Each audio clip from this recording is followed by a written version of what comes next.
Hey everyone, welcome to part two of our special Super Bowl day Dan and Joe Sports Show. And this is going to be when we preview the actual game that everybody is so much anticipating. And as always, I'm Dan. And I'm Joe.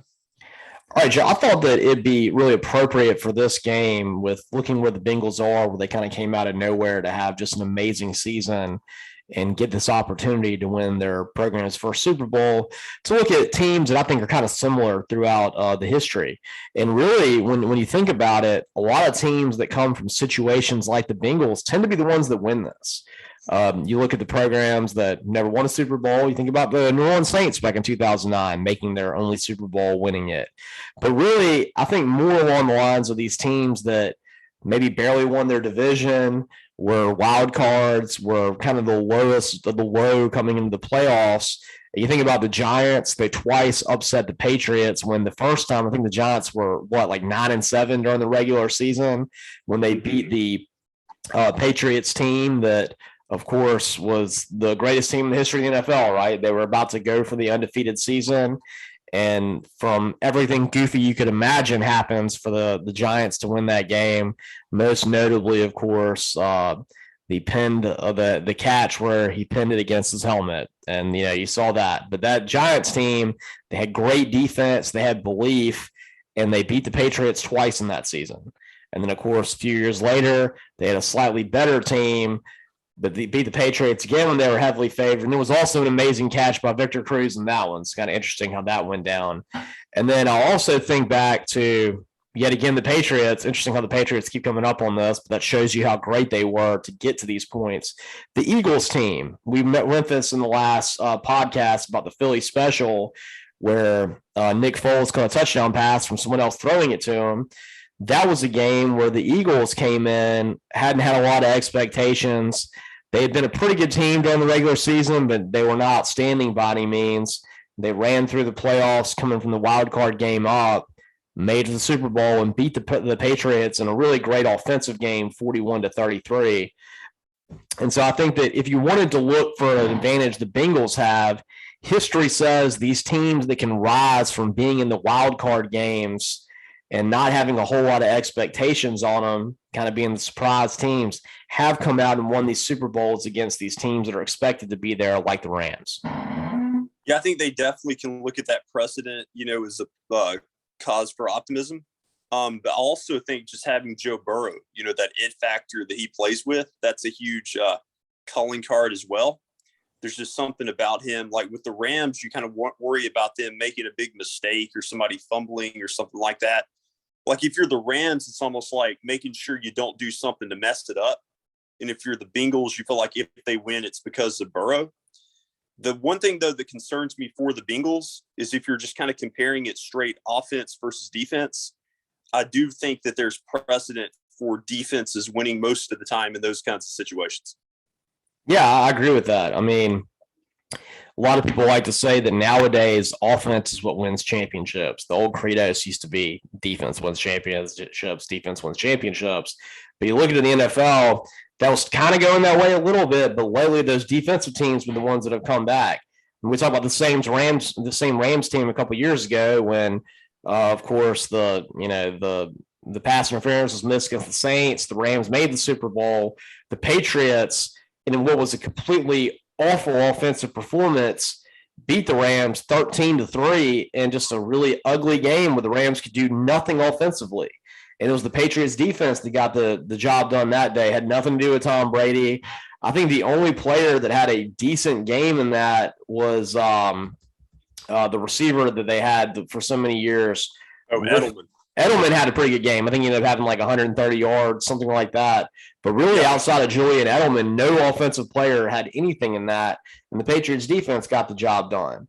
Even the Chiefs, when they beat the 49ers a couple of years in the Super Bowl, of course, their offense had gotten them there. And Pat Mahomes did great things at the end of that game.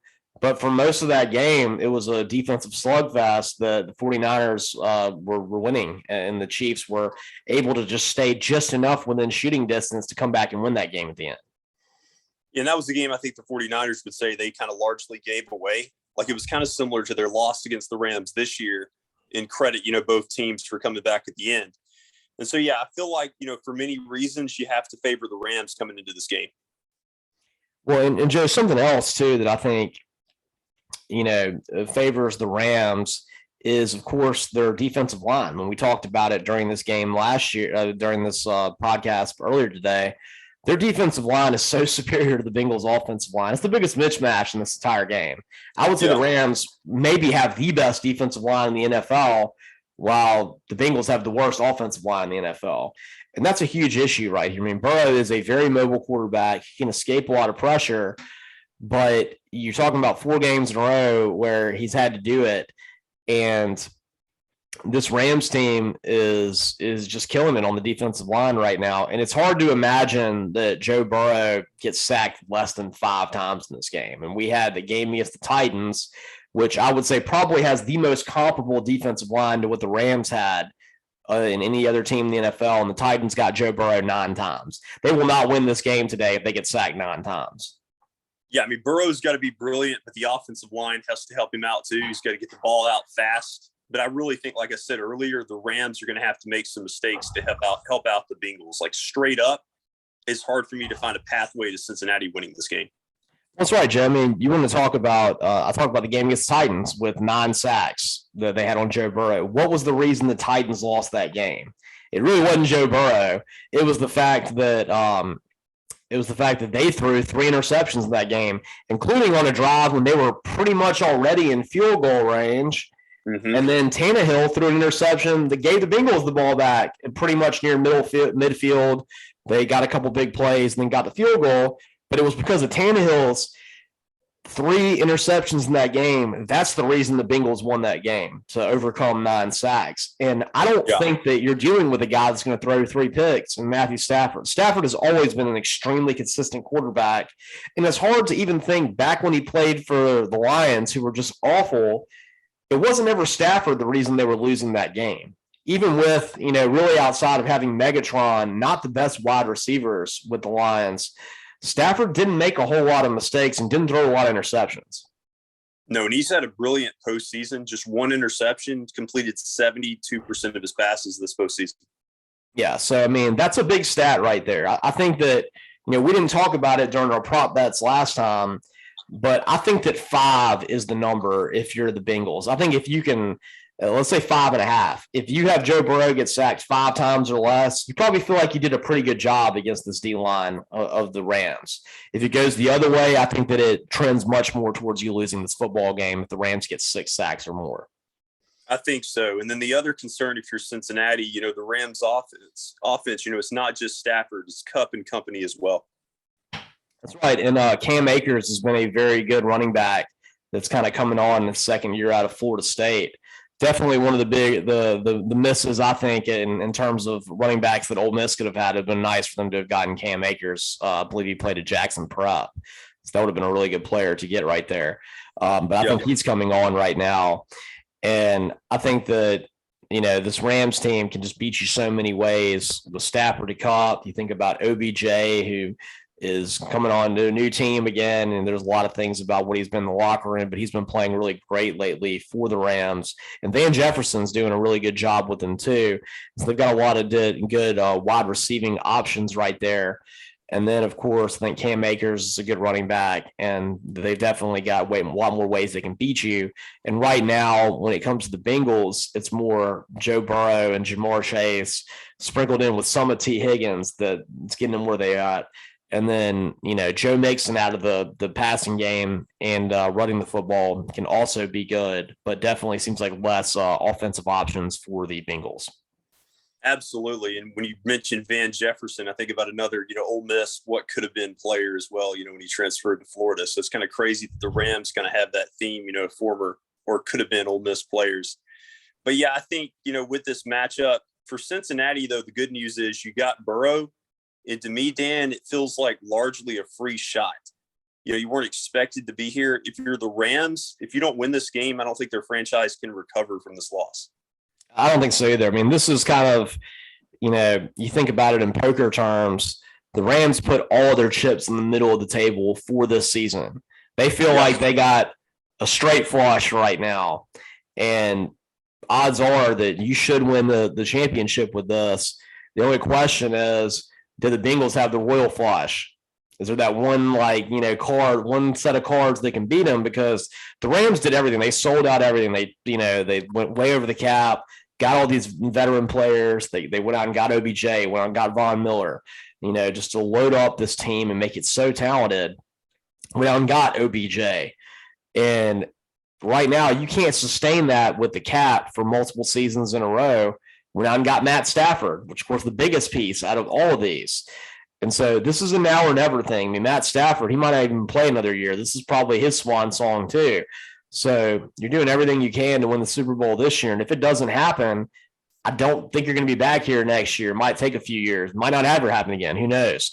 But this year for the Bengals, this seems more like an audition. You're right. I mean, this is one where no one thought they'd get here. I didn't think they would get here. You didn't think they'd get here. I'm sure if you talk to a lot of people on that team, they probably didn't think they were actually going to get there.